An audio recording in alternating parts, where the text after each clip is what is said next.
Good morning everyone, and today we're checking out a brand new video from the GojiCenter about what happens when you challenge them. But before we get into today's video, I want to give to every single one of you out there a great big happy Thanksgiving. And a thank you to all of you out there for making this channel possible, for enjoying my content, for enjoying these reactions, and everything I've done. And a question for all of you out there. Well, many channels have like names of what they call their subscribers. I tried that before in the past for all of you out there, kids, cubs, the names that would be used for baby fox. But I was given the advice of that not being very good, so I took it back, and now I don't have any idea what to call y'all. So we're holding a small competition. On this video and the dead meat one that also went up today, you are all given the chance to put down in the comments what you would like for your group to be called as my subscribers. Whatever comment has the most likes by the end of December will become the official name, and I hope to see all of you there. Until then, let's get to this video. I almost signed off. Here on GojiCenter HQ, the team was minding our own business, cooking up some upcoming batches of nightmare fuel for a future episode, when this came up on our radar. Ooh. Oh, don't worry, if we hadn't noticed it, plenty of other Hey look, it's the bloop! people would have, and we're all too happy to let us know. Upon digging a little deeper to find out what all the commotion was about, Ooh. a whole plethora of mentions, comments, and messages, we stumbled across a rather interesting creation. Meet Hank, a monstrous hybrid creation cooked up by the YouTuber Goji Guy and talented artist Valeria_LNX. Sporting a body covered in toxins, jaws of the dreaded Dunkleosteus, skin and eyes of a chameleon, the striking power of a pistol shrimp, and the uncanny survivability of a tardigrade. A truly terrifying creature that was custom built to destroy our Indom 2.0. This animal was conjured by the great minds of the research team of GojiCenter, brought together with one goal: exterminate all life on Nublar. And it more or less had the potential to cause a global health crisis. This animal minding its own business was pitted against a new amalgamation, a hybrid battle that we never asked for but got dragged into. So fine, after the challenge aimed our way, we have exactly what a lot of you wanted to see. A horrific beast with precisely calibrated abilities to make it as lethal as it could be to bring Hank down. Indominus 2.0 is hereby upgraded to nothing. No, seriously, we aren't changing anything. What you're looking at is Indom 2.0, but with different skins in Jurassic World Evolution. Cool, right? Nexus mods link below. Anyways, instead, she's stepping back into the analysis platform, and today we'll evaluate how our monstrous creature stands up against its new challenger, revealing a few tricks she had up her sleeve all along, and also lay bare a few critical weaknesses in its adversary.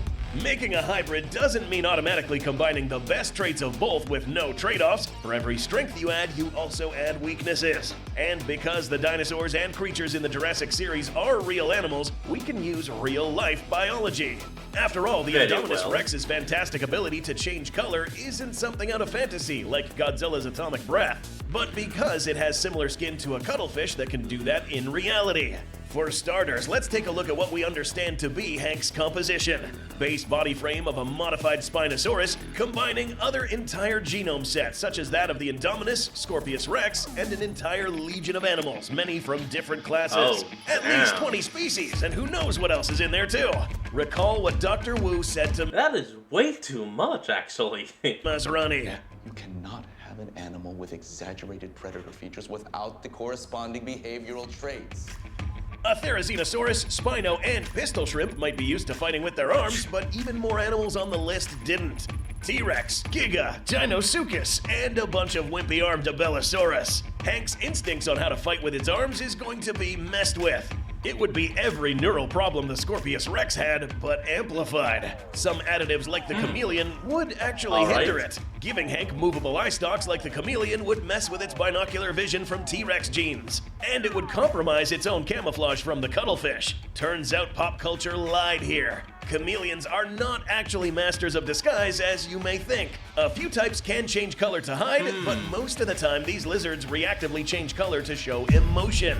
Mix in the chaotic mind of the Scorpius on top of everything else, and Hank would be lighting itself up like a neon sign instead of using its camo like the Indominus could. This is just screaming breakfast! Precisely why the total number of species in the Indominus 2.0 genome was kept small. See for yourself.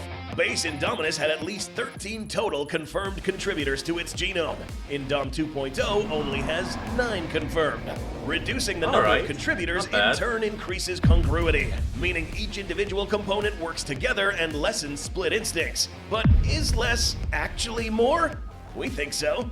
With a quadrupedal stance and lacking raptor-like feet or a sail, the 2.0 would be a lot more stable than the top-heavy and seemingly less balanced Hank. Based on their frames alone, if they get in a wrestling match, the Indom is less likely to go down first. To make this as fair as possible, we're going to ignore the fact that Indom 2.0 can reproduce clones of itself extremely fast via parthenogenesis, thanks to the whiptail lizard, producing an army of these animals. So we'll keep this to a 1v1 discussion. But even with this, you'll find that it will be getting easier for the Indom. How? Let's compare their jaws. Despite their tiny size, shrews use their jaws in a manner not that much different than Tyrannosaurus. With iron-reinforced teeth and a strong bite force, they chomp right through armored exoskeletons, tough scales, and mulch bone.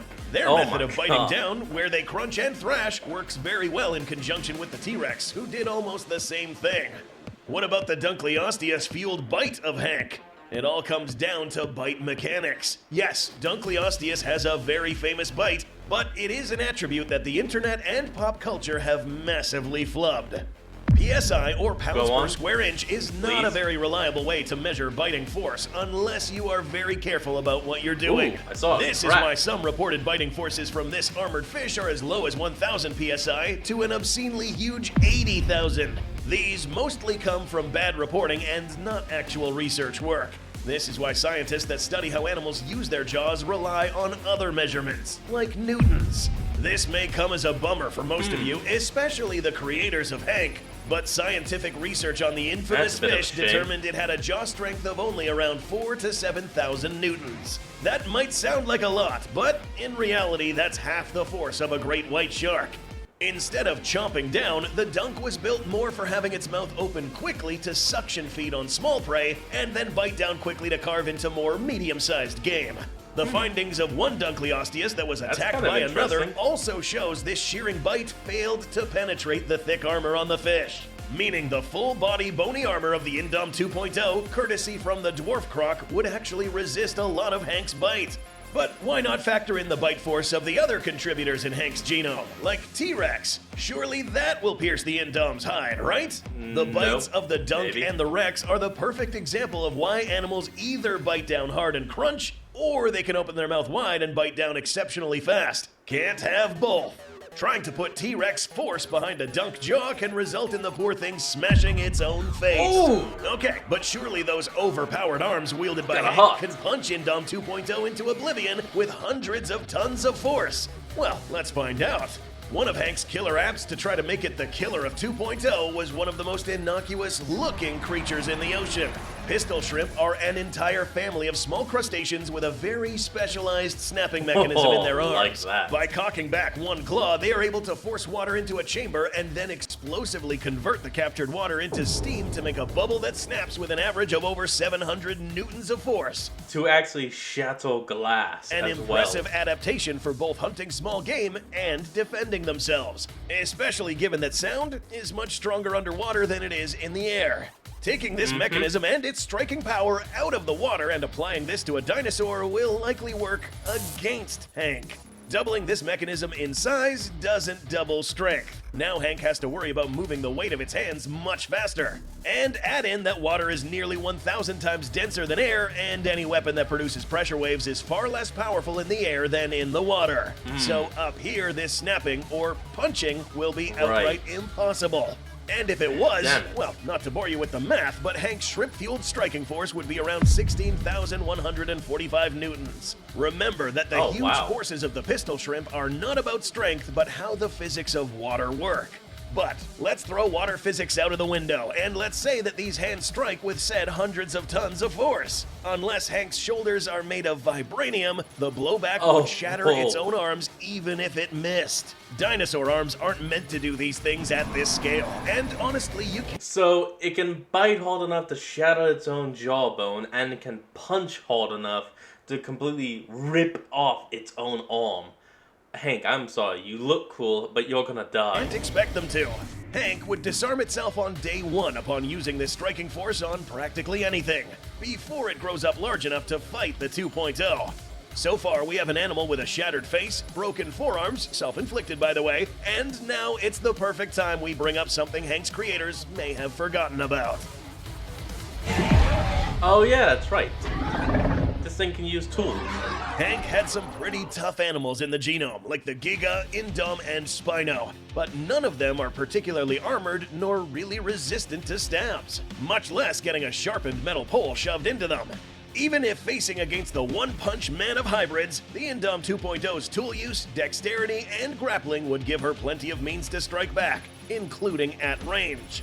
Recall that the Great Ape genome and hand augmentations allow the Indom to make use of these effectively and with purpose. But if we're going to stick solely on weapons that aren't laying around on the floor, another one of Hank's defense mechanisms comes into play. In nature, one of the most common defenses and offenses are poison and venom. Hank comes into the fray with a modification to the oil-producing glands it has across its skin, producing a toxin that causes what is technically called intravascular coagulation. This can cause nasty blood clots if in big doses, and one snake, the Russell's Viper, even uses it as a chief component in its venom. The problem? Hank got handed the wrong poison for the wrong job. Remember these two? We didn't cover this in the Indominus 2.0's rampage across Isla Nublar, but we didn't forget about Dr. Wu's first hybrid. The Scorpius Rex would be rampant enough to pick a fight against the Indom 2.0, so we'd give our hybrid a hidden edge if it ever went up against another toxic opponent. And boy, did it show up. It's a little-known fact, a favorite food of crocodilians just so happens to be snakes, including highly venomous vipers. Able to section off parts of their bloodstream to avoid circulating the toxins too far with strong antibodies, crocs can tank bite after bite from toxic prey with often little effect. And short— Dude's literally whipping it back and forth. Tailed shrews aren't just venomous in their own right, they shrug off most poisons. Their own venom can cause rapid blood coagulation and muscle locking worse than many snakes. They are immune to their own and similar toxic elements called glycoproteins. Add in a hyperactive metabolism that can break down blood clots and purge toxins very quickly, and it's a big pair of reasons why shrews are also known to hunt and kill snakes many times their size. So, in other words, Hank's main defense wouldn't do anything to the Indom 2.0. Blood clots just couldn't affect it enough. Ironically, especially since this was sold off as the peak survivability trait that would deter any future opposition against Hank, tardigrade traits in this case will cause huge drawbacks. Tardigrades are legendary for their ability to survive radiation, heat, and cold when in their dormant state. The key to this are the gel-like proteins that surround their cells called CAHS proteins. This gel can spare the cell from a lot of things, but it can't stop toxins that attack the connections between the cells. And coincidentally, this is exactly how the neural toxin in the shrew venom works in addition to blood clotting. In fact, giving more proteins around the cells just gives more for the venom to work off of. And this is something that can't be averted. Get the tardigrade perks, if any, and you also take their weaknesses.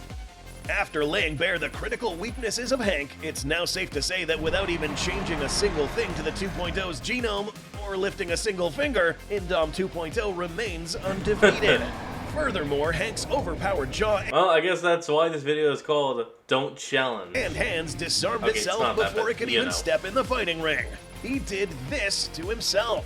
However, to the merit of Hank's creators, this is a fantastic design as a monster. Hell With yeah. just raw force or some tweaks, Hank could stand his ground against the 2.0 and actually have a good shot at winning.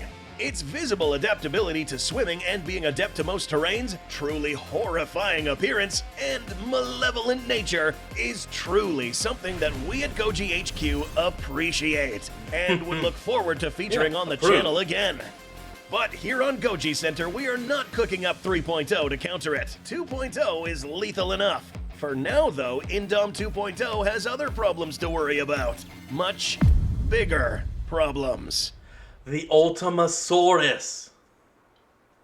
If y'all don't know what the Ultimasaurus is, look it up. GojiCenter did a video on that creature long ago about improving it just like they did with the Indominus Rex.